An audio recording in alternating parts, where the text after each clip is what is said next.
அஸ்ட்ரோசைன் channel வாயிலாக உலகெங்கும் வாழ்ந்து கொண்டிருக்கின்ற சகோதர சகோதரிகளுக்கு அன்பார்ந்த வணக்கங்கள் மற்றும் வாழ்த்துக்கள். இன்றைய பதிவு 2024 வருடத்துக்குரிய ஜூன் மாதத்துக்குரிய பலாபலன்கள். முதலில் ஜூன் மாதத்தினுடைய கிரகநிலைகளை பார்க்கும் பொழுது மேசமனையில் செவ்வாய் பகவான் ஆட்சி பலம் பெற்றும், ரிஷபமனையில் புதன், குரு, சூரியன், சுக்கிரன் இந்த 4 கிரகங்கள் இணைவு பெற்றும், கன்னிமனையில் கேது பகவானும், கும்பமனையில் சனி பகவானும், மீனமனையில் ராகு பகவானும், சந்திரனும் இந்த மாத தொடக்கத்தில் இருக்கக்கூடிய இந்த அமைப்பை வைத்துக்கொண்டு, அதே சமயம் இந்த மாதம் பெயர்ச்சியாகக்கூடிய கிரகங்கள் பார்க்கும் பொழுது ஜூன் மாதம் 12ஆம் தேதி சுக்கிர பகவான் மிதுனமனைக்கும், ஜூன் மாதம் 14ஆம் தேதி புதன் பகவான் மிதுனமனைக்கும், ஜூன் மாதம் 15ஆம் தேதி சூரிய பகவான் மிதுனமனைக்கு பயிற்சியாகிறார்கள்.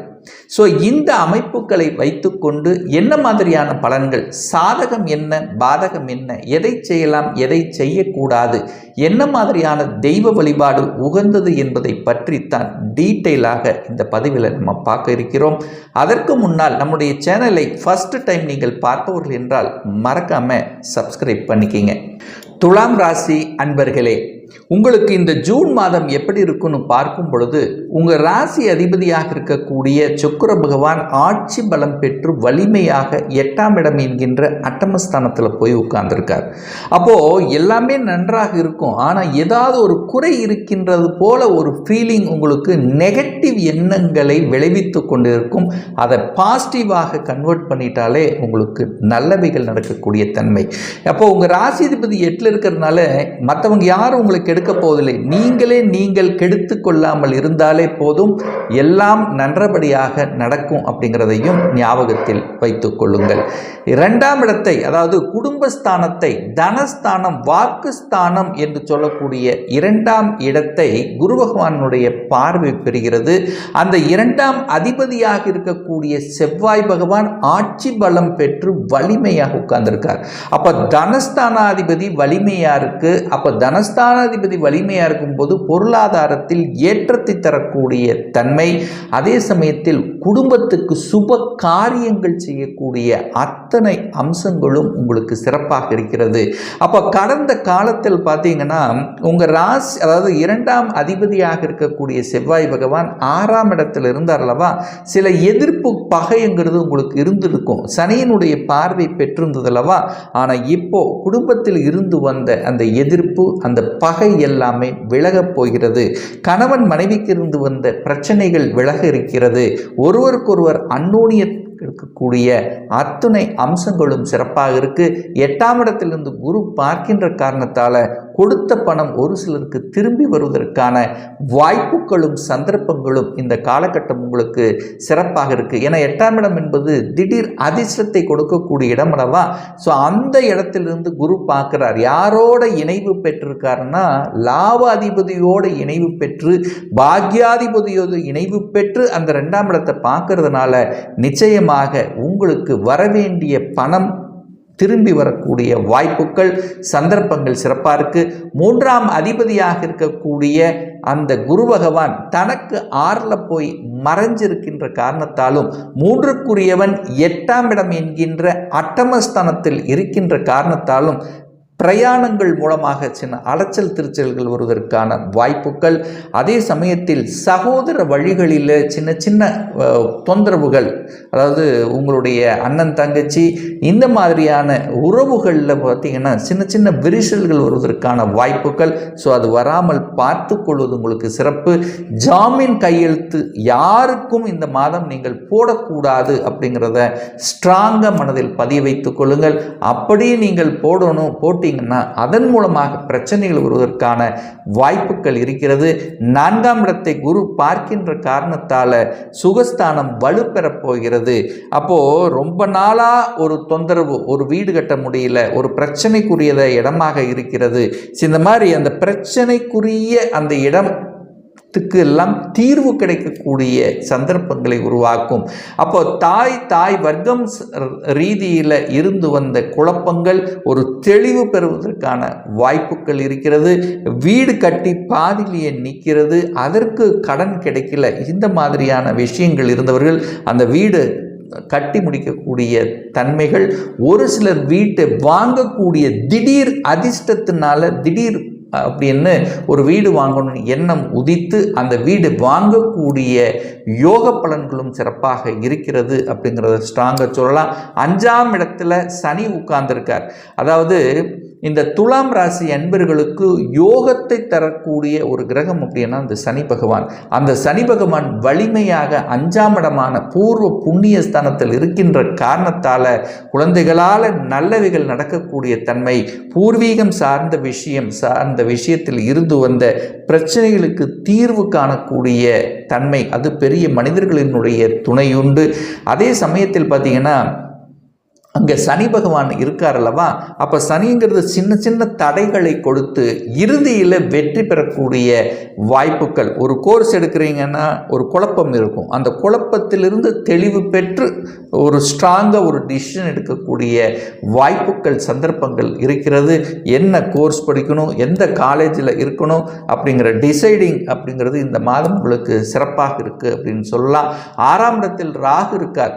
அப்போ ராகு உபஜயஸ்தானத்தில் இருப்பது அனைத்து விதத்திலும் மேன்மையை தரக்கூடிய அமைப்பு. அப்போ எதிரி தொல்லைகள் விலக காத்து கொண்டிருக்கிறது. அதே சமயத்தில் பார்த்தீங்கன்னா யாரெல்லாம் உபத்திரவம் கொடுத்து கொண்டிருந்தார்களோ, மறைமுகமாக உங்களுக்கு தொந்தரவு கொடுத்திருந்தார்களோ, அவர்களை இனம் கண்டு கொண்டு அதற்கு தகுந்த மாதிரி செயல் திட்டம் தீட்டி வெற்றி பெறக்கூடிய அத்தனை அம்சங்கள் உங்களுக்கு சிறப்பாக இருக்கிறதுன்னு சொல்லலாம். 7க்குரியவன் 7ஆம் இடத்திலேயே ஆட்சி பலம் பெற்று வலிமையாக இருக்கார். அப்போது திருமணம் சார்ந்த சுப காரியங்கள் நடக்குமா, குரு பகவான் 8ல் போய் மறைஞ்சிட்டாரே, குரு பலன் இல்லையே அப்படிங்கிற ஆதங்கத்தில் இருக்கிறவங்களுக்கு அந்த ஆதங்கம் வேண்டாம். என குரு 8ல் இருந்தாலும் 2ஆம் இடமான குடும்பஸ்தானத்தை பார்க்கிறது. அந்த குடும்பஸ்தானாதிபதி ஆட்சி பலத்தோட வலிமையாக இருக்கிறதுனால நிச்சயமாக திடீர் என்று திருமணம் நடக்கக்கூடிய வாய்ப்புகள், திடீரென்று ஃபிக்ஸ் ஆயிரும், ஒரே மாதத்தில் திருமணம் நடக்கக்கூடிய வாய்ப்புகள் சந்தர்ப்பங்கள் இந்த காலகட்டம் உங்களுக்கு சிறப்பாக இருக்குது. 8ஆம் அதிபதி வலுப்பெற்றிருக்கிறதுனால ஒரு தொந்தரவு, வழக்கு நிலுவை, வழக்கு சம்பந்தப்பட்ட பிரச்சனை, இந்த மாதிரி எதிர் வினையாக ஒரு வலி வேதனை, ஒரு தூக்கம் துயரத்தை கொடுத்து கொண்டிருந்த நிகழ்வுகளிலிருந்து விடுதலை பெறுவதற்கான ஒரு நல்ல மாதமாக உங்களுக்கு அமைகிறது. பெரியோர்களினுடைய துணை உங்களுக்கு இருக்கிறது, குருமார்களினுடைய ஆசீர்வாதம் இருக்கிறது. திடீர் என்று நல்ல செய்திகள் உங்களுக்கு கேட்கக்கூடிய தன்மை, ஒரு நல்ல வேலை கிடைக்கலையே என்று ஆதங்கப்பட்டு கொண்டு வேலைக்காக அப்ளை பண்ணி காத்து கொண்டு ஒரு 2-3 மாதங்களாக தவித்து கொண்டிருந்த இந்த துலாம் ராசி அன்பர்களுக்கு இந்த மாதத்தினுடைய இறுதியில் உங்களுக்கு நல்லவைகள், நல்ல வேலை, படித்த படிப்புக்குண்டான வேலை, வேலையில் ஒரு நல்ல இடமாற்றம், திடீர் ப்ரமோஷன், இந்த மாதிரியான வாய்ப்புகள் சிறப்பாக இருக்குது. ஏன்னா 11ஆம் அதிபதி 8ஆம் இடத்தில் இருக்கார் அல்லவா, திடீர் லாபத்தையும் திடீர் அதிர்ஷ்டத்தையும் ஷேர் மார்க்கெட்டில் திடீர் தனவரவையும் கொடுக்கக்கூடிய ஒரு அற்புதமான ஒரு மாதமாக அமைகிறது. தந்தையினுடைய உடல்நலம் சார்ந்த விஷயத்தில் சின்ன சின்ன ஒரு தொந்தரவு கொடுத்திருந்தாலும் பெரிய பாதிப்பை ஒன்றும் ஏற்படுத்தப் போவதில்லை. பாக்யாதிபதி போய் 8ல் மறைஞ்சிருந்தாலும் இந்த மாதம், அதாவது 14ஆம் தேதி, ஜூன் மாதம் 14ஆம் தேதி என்று பாக்யாதிபதியாகிய புதன் பகவான் ஆட்சி பலம் பெற்று வலிமையாக இருக்கின்ற காரணத்தால் தந்தையின் மூலமாக நல்லவைகள், வெளிநாட்டு செல்லக்கூடிய யோகம். அதாவது இந்த துலாம் ராசி அன்பர்களுக்கு இந்த மாதத்திலிருந்து வெளிநாட்டுக்கு போகணும் என்று கனவில் இருந்து கடந்த 1 வருடமாக அதற்கான முயற்சியில் எடுத்துக்கொண்டிருந்தவர்களுக்கு அந்த முயற்சி பலிக்கக்கூடிய தன்மை, வெளிநாட்டு வேலை கிடைக்கக்கூடிய தன்மை, வெளிநாட்டில் போய் அதாவது ஒரு வாணிபம் சார்ந்த விஷயத்திலும் அனுகூலம், வெளிநாட்டில் செட்டில் ஆகக்கூடிய வாய்ப்பு, அந்நிய மதத்தினருடைய தொடர்புகள், அதன் மூலமாக அனுகூலங்கள் பெறக்கூடிய அத்தனை அம்சங்களும் திடீர் என்று உங்களுக்கு அரசு காரியங்கள், அரசு எக்ஸாம் எழுதி வெற்றி பெற்று, அதுவும் நீங்கள் சென்ட்ரல் கவர்மெண்ட் சார்ந்த விஷயத்தில் அனுகூல வாய்ப்புகள், அதாவது பேங்க் எக்ஸாம் எழுதி உங்கள் சொந்த ஊரிலிருந்து வெளியில் போய் வேலை பார்க்கக்கூடிய தன்மை, அதாவது அதர் ஸ்டேட்டில் போய் வேலை பார்க்கக்கூடிய தன்மை, அதாவது தன்னுடைய பிறந்த இடத்தை விட்டு வெளியில் போய் அமர்ந்து தொழிலையோ வேலையை செய்து அதன் மூலமாக பணத்தையும் லாபத்தையும் சந்தோஷப்படுத்தக்கூடிய வாய்ப்புகள் அத்தனையும் உங்களுக்கு சிறப்பாக இருக்கிறது. 12ஆம் இடத்தில் கேது இருக்குது. அது கன்னிமனையில் இருக்கிறதுனால நல்ல அனுகூலங்கள் என்னென்ன, அறிவு சார்ந்த விஷயங்கள், எதை செய்யணும் எதை செய்யக்கூடாது, எதை செய்தால் நமக்கு வெற்றி என்கின்ற ஞானத்தை கொடுக்கக்கூடிய அளவில் அந்த 12ஆம் இடத்தில் இருக்கிறது.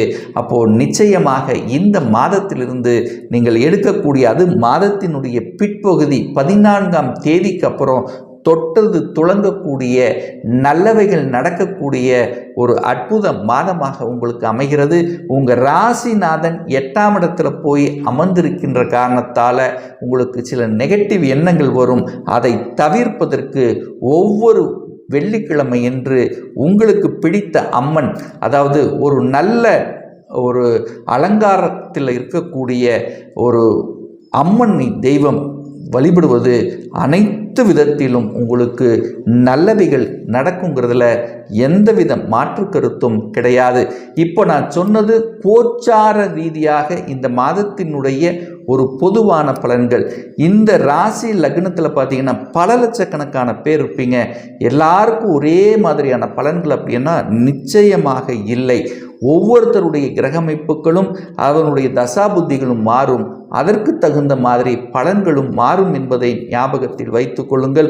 ஒரு துல்லிய பலன் வேணும் அப்படின்னா உங்கள் ஜாதகத்தில் கிரகங்கள் எப்படி இருக்கிறது, என்ன ஆதிபத்தியம் பெற்றிருக்கிறது, இப்போ நடப்பில் என்ன தசாபுத்தி அந்தரம் சூட்சம் நடக்கிறது என்பதை பார்த்து நீங்கள் கேட்கக்கூடிய எந்த கேள்வியாக இருந்தாலும் துல்லியமான பதிலை நம்மால் கூற முடியும். பர்சனல் கன்சல்டேஷன் எடுத்துக்கணும், அதாவது உங்களுடைய ஜாதகம் பார்க்கணும் என்று விருப்பமுடைய அன்பர்கள் டிஸ்பிளே தெரியக்கூடிய நம்பருக்கு வாட்ஸ்அப் மூலியமாகவோ ஃபோன் கால் மூலியமாகவோ தொடர்பு கொண்டு அப்பாயின்மெண்ட் பெற்றுக்கொண்டு கன்சல்டேஷன் எடுத்துக்கலாம். இந்த பதிவு ஏதாவது ஒரு ரூபத்தில் நிச்சயமாக உங்களுக்கு யூஸ்ஃபுல்லாக இருக்குங்கிறதுல எந்தவித மாற்று கருத்தும் இல்லை. நம்முடைய சேனலை ஃபர்ஸ்ட் டைம் நீங்கள் பார்ப்பவர்கள் என்றால் மறக்காமல் சப்ஸ்கிரைப் பண்ணிக்கிங்க. பக்கத்தில் இருக்கின்ற ஆல் பட்டன் நோட்டிஃபிகேஷனை கிளிக் பண்ணும்போது நான் போடக்கூடிய அடுத்தடுத்த பதிவுகள் உங்களுடைய நோட்டிஃபிகேஷனில் வந்து சேரும். இந்த ராசி நட்சத்திர நேயர்கள் அனைவரும் வாழ்க வளர்க வளமுடன் என்று எனது வாழ்த்தினை தெரிவித்துக் கொண்டு விடைபெறுகிறேன். நன்றி, வணக்கம், வாழ்த்துக்கள்.